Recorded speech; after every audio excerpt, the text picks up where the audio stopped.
Силер кедейдин каны кандай жыттанаарын билесиңерби? Мен билем. Ал коркуунун, ачкалыктын жана арзан чүпүрөктүн жыты. Мен келинимдин боюнда бар экенине карабай, аны муздак суу менен жуунтуп, кулагындагы алтын сөйкөсүн эти менен кошо жууп алгам. Анын колун газга такап күйгүзгөндө, апа, суранам деп боздогону дагы деле кулагымда жаңырат. Бирок ошондо мен билбептирмин. Мен кордогон ошол кедей кыздын атасы бир күндө мени тилемчиге айлантып, баламды ат сарайга кул кыларын. Бул менин Гүлмиранын тозогу. Менин атым Гүлмира.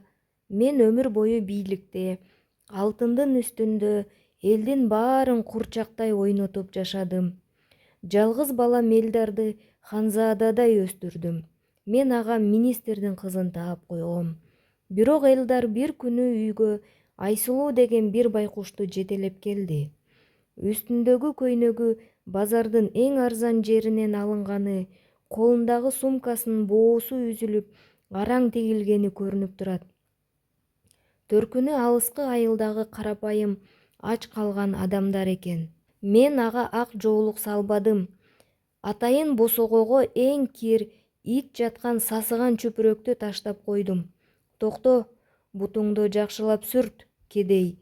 Сенин айылыңдын баткагы менин Франциядан келген паркетиме тийбесин, дедим кошуналардын көзүнчө. Айсулуунун көзү жашка толуп Элдарга карады. Ал эми менин балам жер карап, апасына каршы бир да сөз айта албаган коркок болуп чыкты. Ошондо түшүндүм, бул үйдө мен кудаймын. Ал эми Айсулуу менин күңүм болот. Бир күнү Айсулуунун апасы айылдан сагынып келиптир. Карыган аял, кийими жука, колдору жарылып кеткен. Колунда бир баштык ысык нан, бир аз май, курут. Мен аны босогодон киргизбей, тепкичте тургузуп койдум. Эй, аял, бул сасыган наныңды алып жогол. Менин баламдын ашказаны сенин кедей наныңды көтөрбөйт, деп баштыкты тепкичтен ыргыттым. Нандар чачылып, баткакка оонады. Айсулуу байкуш жердеги нандарды боздоп ыйлап терип жатса, мен атайын итимди кое бердим. Акбай, же, мына ушул нан сенин деңгээлиң, итим жесе жесин, бирок менин балам жебейт деп каткырдым. Айсулуу апасын кучактап, кеттикчи бул тозоктон десе, мен анын чачынан жулуп, кетсе азыр кетсин, бирок мага төлөнгөн калыңды кусуп берип анан кетет деп эшикти тарс жаптым. Бир күнү Айсулуу Элдардын балалыктагы сүрөттөрү салынган алтын жээктүү альбомду кокустан колуна алып калыптыр. Жиним кайнап кетти. Эй, кедейдин кызы, сенин баткак колуң менин баламдын таза өткөн күнүн булгаганга акысы жок, деп альбомду жулуп алдым. Анан анын колдорун газдын үстүнө такап, колуңду тазалашым керек, сенин каныңда кедейлик бар, деп колун отко күйгүзүп жибердим. Айсулуу чыңырып ыйлап жатса да, мен атайын муздак тузду алып келип күйгөн жерлерине септим. Эми эстеп жүрөсүң, байдын буюмуна тийгенде гана болорун, дедим. Ал оорудан эс учун жоготуп жатса, мен аны полго сүйрөп чыгып, муздак коридорго таштап койдум. Кыштын эң суук күнү эле. Айсулуунун апасы берген эски көйнөгүн кийип алганын көрүп, аны мончого сүйрөп бардым. От жаккызбай, Айсулууну жылаңачтап, үстүнө муздак сууну чакалап куйдум. Жуун, кедейлигиңдин кири кеткенче жуун, деп кыйкырдым. 1 саат муздак мончодо камап койдум. Кийин ал талгак болуп, муздаткычтан бир ортам сүт ичип жатканда кармап калдым. Чачынан сүйрөп, оозундагы сүттү күч менен кустурдум. Бул сүт менин балам үчүн, ит сыяктуу полдон жалап ич. Сенин деңгээлиң ушул, дедим. Ал байкуш ачкачылыктан жердеги сүттү жашы менен аралаштырып жалап жатты. Мен болсо видеолорго тартып, курбуларыма жөнөтүп чогуу күлдүк. Айсулуунун апасы өлөр алдында берген жалгыз алтын сөйкөсү бар эле. Ошону бекем кармап ыйлачу. Мен кирип барып, ошол сөйкөсүн кулагынан күч менен жулуп алдым. Кулагы айрылып, каны халатына чачырады. Бул алтын сенин кулагыңа кордук деп сөйкөнү терезеден сыртка баткакка ыргыттым. Анан ал баласына тигип жаткан кедей чүпүрөктөрүн тытып салдым. Атайын эң кымбат баланын кийимдерин алып келип, анын көзүнчө итиме төшөк кылып салдым. Карачы, менин итим сенин балаңдан артык кийинет, сен болсо балаңа кепинине чүпүрөк таппай каласың.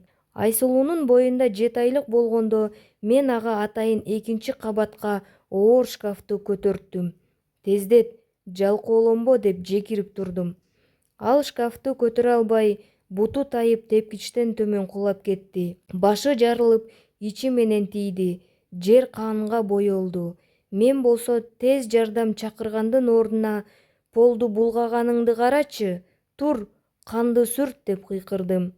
Элдар келип, аялын көрүп чоочуп кеткенде мен ага балам, бул атайын жыгылып жатат, сени алдагысы келип жатат деп ишендирип койдум. Элдар аялын калтырып, мени менен тамак ичкени кетти. Айсулуу ошол жерде кансырап, жалгыз жатты. Түн ичинде жамгыр аралаш кар жаап жаткан. Мен Элдарга аялың мени өлтүрө жаздады деп калпайттым. Элдар мага ишенип, Айсулууну түн ичинде жылаң аяк бойдон сыртка сүйрөп чыгып, дарбазадан ары ыргытып жиберди. Бир жумадан кийин ооруканадан кабар келди. Келиниңиз өлүм алдында, бирок анын жанында Карим миллионер отурат дешти. Мен жетип бардым. Палатанын алдында 20 чакты куралдуу күзөтчү турат. Ичкери кирсем, Айсулуунун жанында бирөө отурат. Сүрү суук, көздөрү оттой жанган бул Карим, Орто Азиядагы эң чоң курулуш падышасы. Көрсө Айсулуу анын жалгыз кызы экен.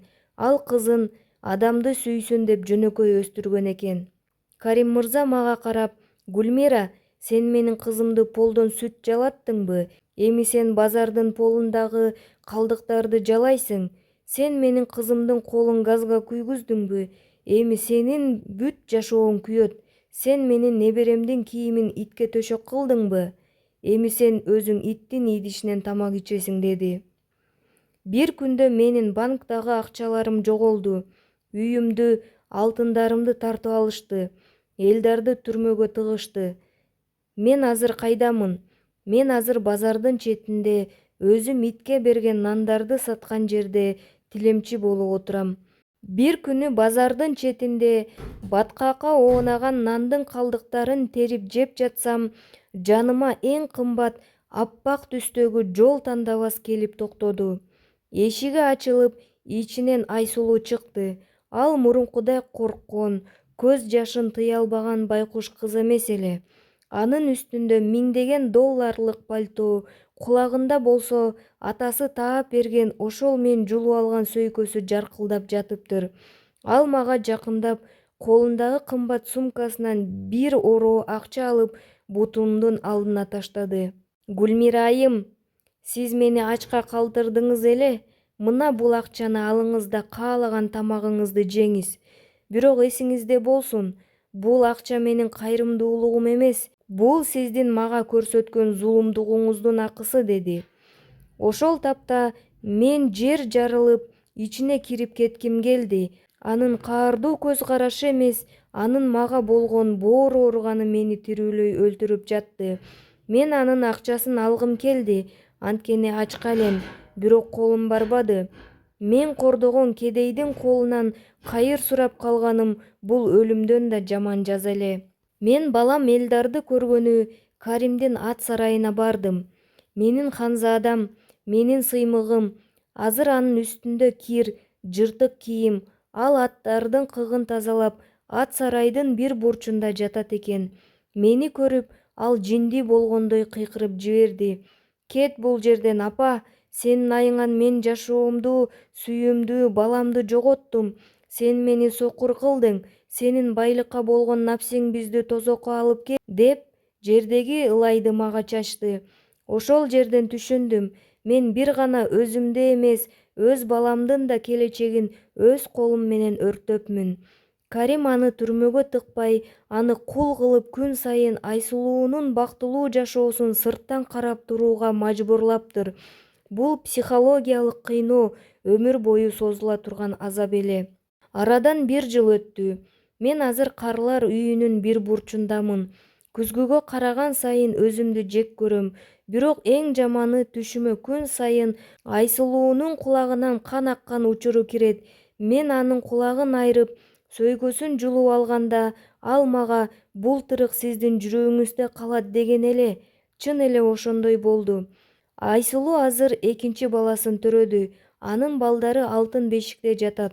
Ал эми мен итке берген нандын даамын дагы деле сезип турам.